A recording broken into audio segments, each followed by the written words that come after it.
दस्तों न्यूज़ में आपको ले चलते हैं नवाई कस्बा मकवल कलां के मरकज़ सेहत में, जहां गुज़श्ता रात 11 बजे डिलीवरी के लिए लाई जाने वाली खातून को ये कहकर निकाल दिया गया कि आप रात के वक्त केस के लिए क्यों आई हैं, दिन को क्यों नहीं आती।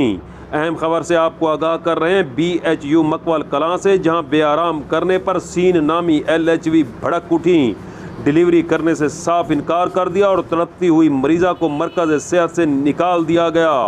इस मौका पर लवाहिकीन ने तस्तौसा न्यूज़ से गुफ्तगू करते हुए कहा कि डॉक्टर के जाते ही स्टाफ अपने क्वार्टरों तक महदूद हो जाता है।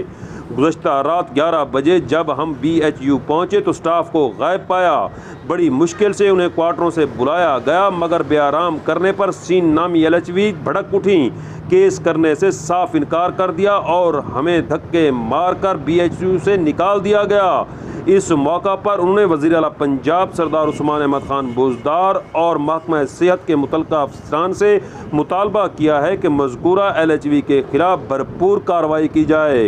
अहम खबर से आपको आगाह कर रहे हैं BHU मकवल कलां से, जहां तड़पती हुई मरीज़ा को ये कहकर निकाल दिया गया कि आप रात के वक्त केस के लिए क्यों आई हैं। सुहेल शहजाद, दस्तौसा न्यूज़।